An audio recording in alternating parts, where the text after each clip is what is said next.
Hi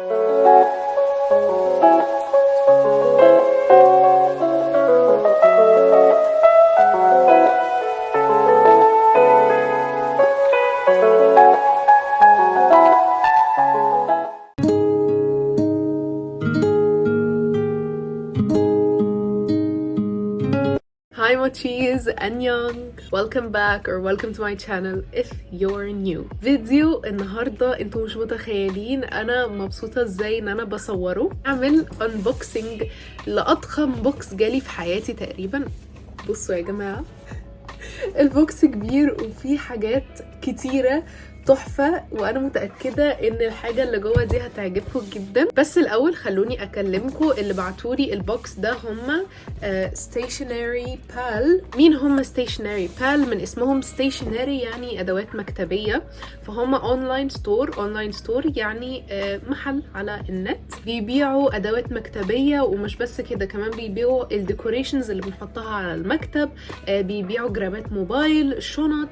فانا طلبت حاجات يعني من كذا حاجة، فاهميني؟ طلبت حاجات كتير عشان اوريكم كل حاجة عندهم على الحقيقة، عشان قبل ما تشتروها تشوفوها على الحقيقة.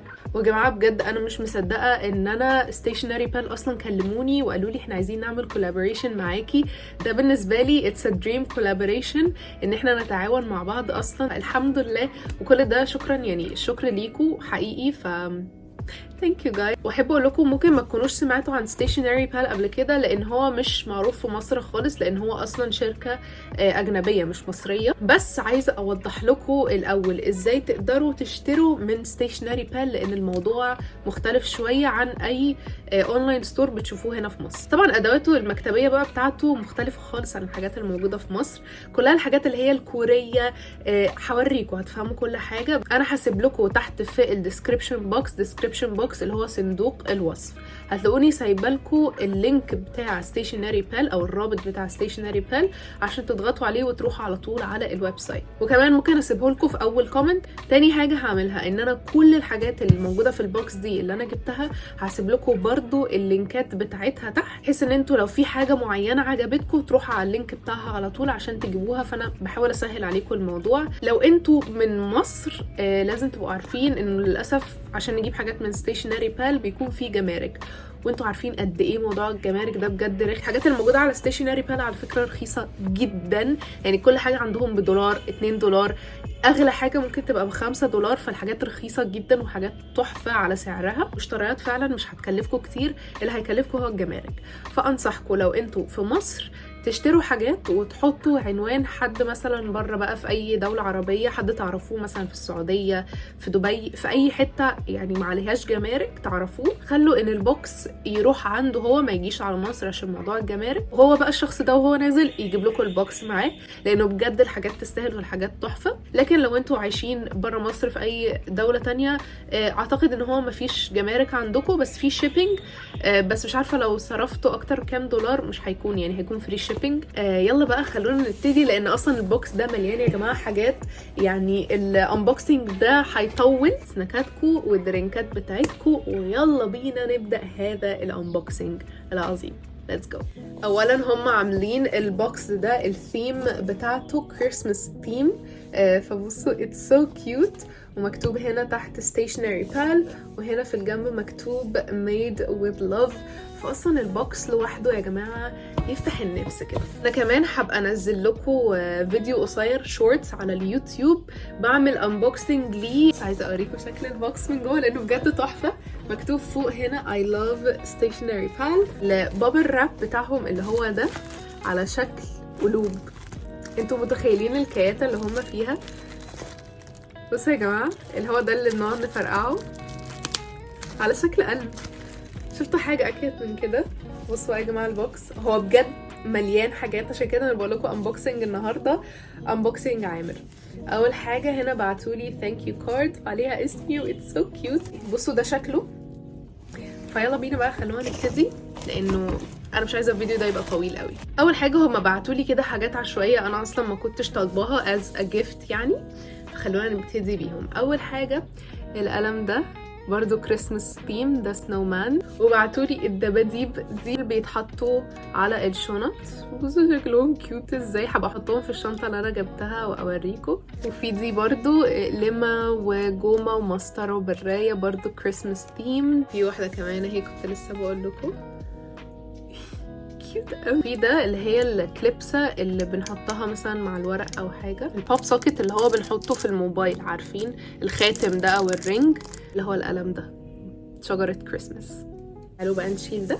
جماعه جهزوا نفسكم لان انا بقول لكم انتوا هتدمنوا المحل ده. اول حاجه طلبتها واللي هو الماوس باد ده اللي احنا بنحط عليه الماوس بتاع الكمبيوتر. طبعا انا مش محتاجه اقول قد ايه هو كيوت، بصوا فظيع. عشان انا بستخدم ماوس للكمبيوتر بتاعي، فده اللي بنحرك عليه الماوس. اوريدي فتحتها فخدت شويه حاجات كده استخدمتها اوريدي. وهو جراب الموبايل ده، بصوا انا عايزه حد يفهمني هو ازاي كيوت كده. اعتقد كمان ان هم عندهم جرابات لسامسونج، اعتقد مش متاكده، بس ده اللي انا جبته لموبايلي. بصوا من الجنب اخضر. نفتح الشنطه دي عشان انا عجباني جدا، وفي منها الوان كتيره، اوف وايت او ابيض تقريبا، ازرق، بينك، بس انا جبت البني لان انا البني السنه دي عجبني جدا. هي توت باج، بصوا قد ايه حلوه دي، خامتها شموا. انا اصلا كان نفسي فيها وكنت بشوفها على شيئا كتير، بس كانت بتبقى غاليه جدا. دي عندهم على الويب سايت كانت رخيصه قوي، مش كده انا بقولكم هو بجد كل حاجتهم رخيصه جدا. ومن جوه فيها الكليبسه دي، وكمان فيها جيوب من جوه تحطوا فيهم حاجاتكم. فعجبتني جدا وسعرها بجد كان رائع. مش فاكره كام بالظبط، بس انا فاكره ان هي كانت رخيصه، فهتشوفوني بيها كتير قوي الشنطه دي. ندخل بقى شويه في الادوات المكتبيه. انا البوكس قدامي فيه حاجات كتيره، فاحنا هنلقط كده عشوائي. الأقلمة دي طبعا انتوا عارفيني ان انا بعشق الالوان الباستل، اوكي؟ فانتوا شايفين من البوكس عامل ازاي. طبعا ادوات مكتبيه لازم اجيب أقلمة باستل، فجبت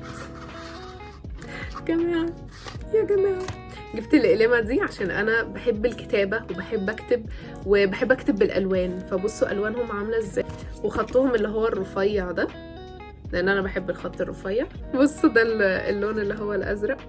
جبت دي، بصوا بجد عامله ازاي.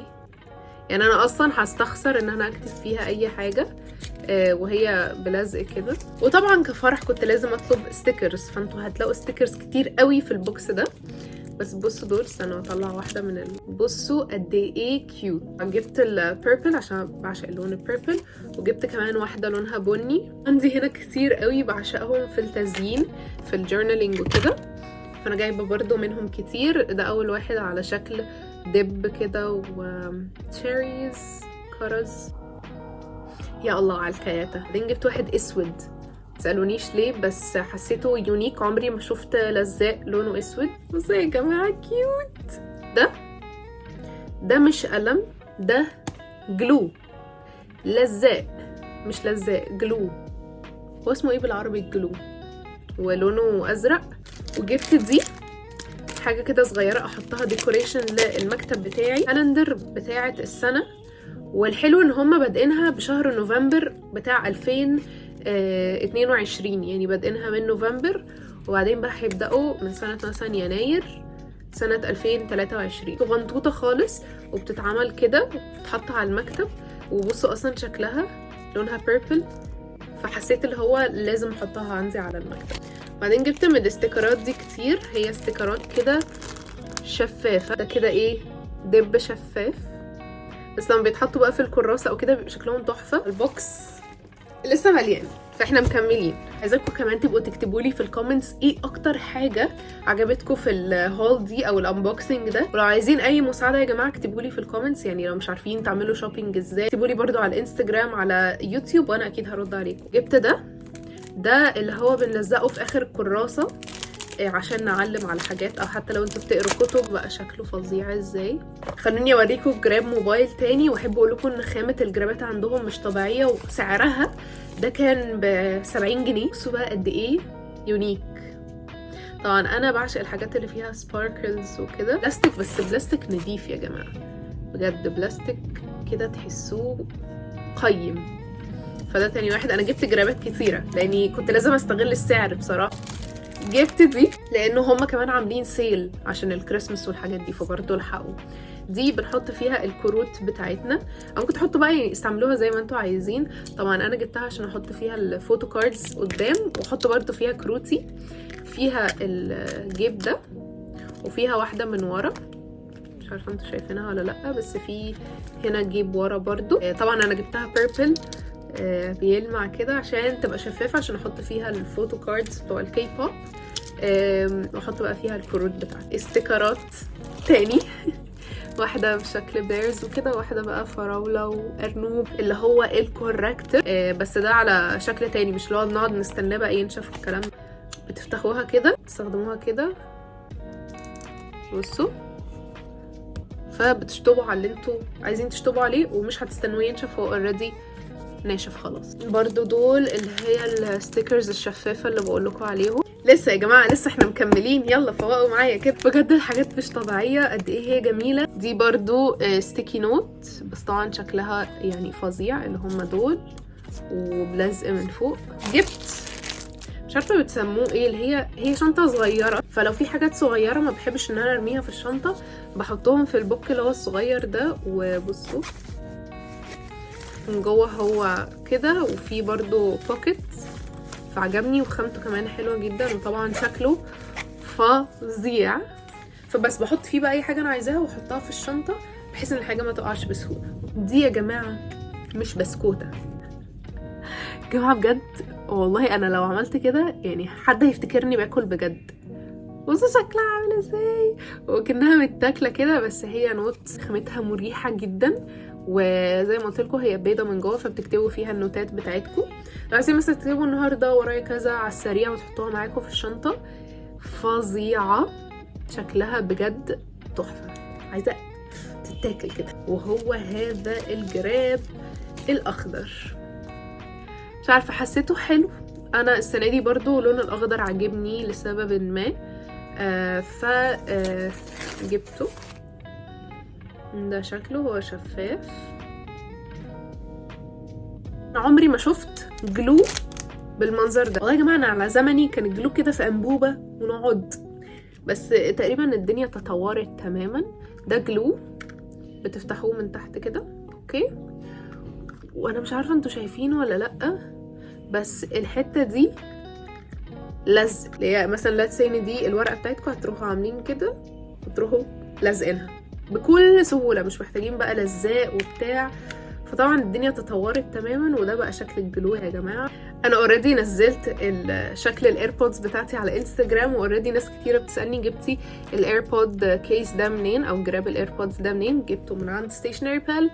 بصوا قد ايه كتكوت ستروبري ميلك، وفي بيجي معاه الفراوله دي. ده شكله جراب الايربود.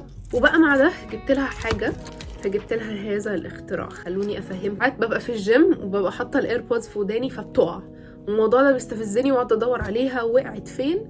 فهم اخترعوا لنا هذا الاختراع.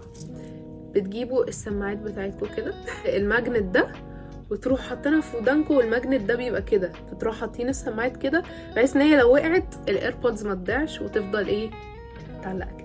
جبت القلم ده، هوريكم خطه دلوقتي. مثلا هنا جبت التو دو ليست دي، عشان انا بعشق، انتوا عارفيني، تنظيم اليوم. بصوا شكلها كيوت ازاي، وهوريكم خط القلم. بصوا ده خطه، انا بحب الخط ده قوي.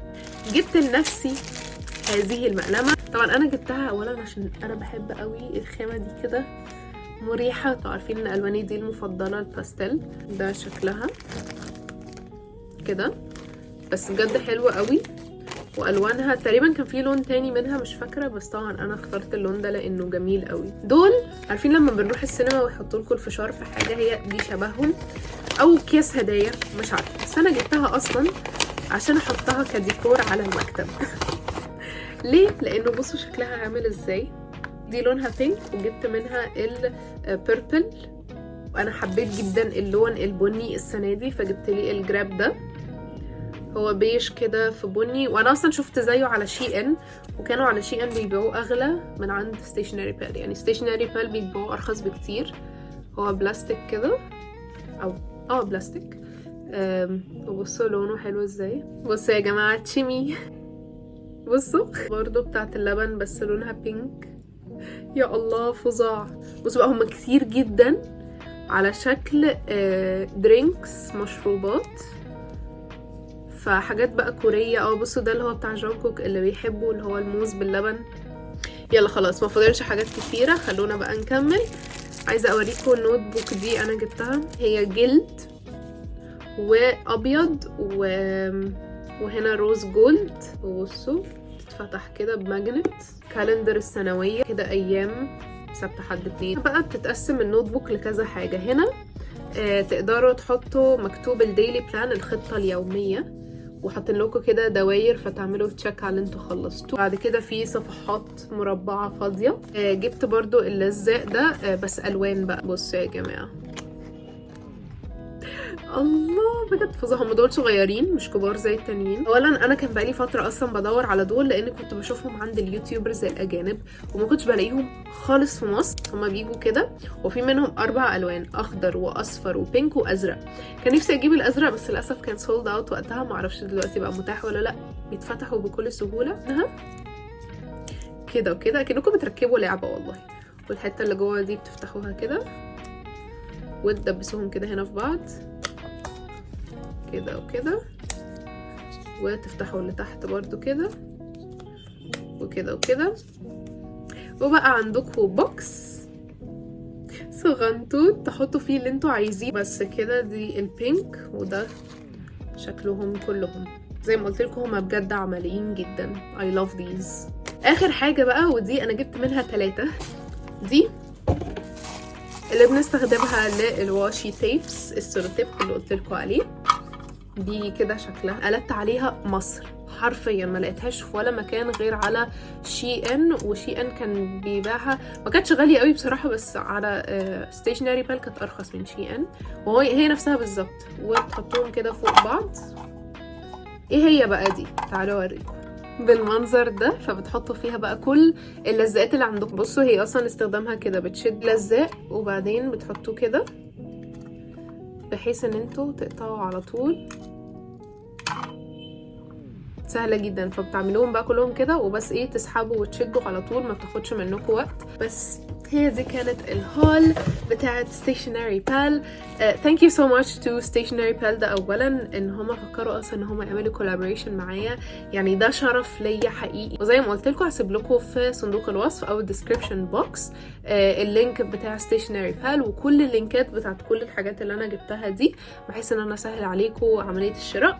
وكمان عندي ليكم كود خصم هسيبه لكم هنا على الشاشه تقدروا تستخدموه. ولو ما لقيتوش او ما عرفتوش توصلوا لصندوق الوصف هتلاقوني برضو سايبه لكم اللينكات كلها في اول كومنت. واعتقد كده نقدر ننهي الفيديو. متنسوش تكتبوا لي ايه اكتر حاجه حسيتوا ان هي فعلا حلوه ومفيده في الانبوكسنج ده. وبس كده، هشوفكم في الفيديو الجاي. باي باي، انيونج.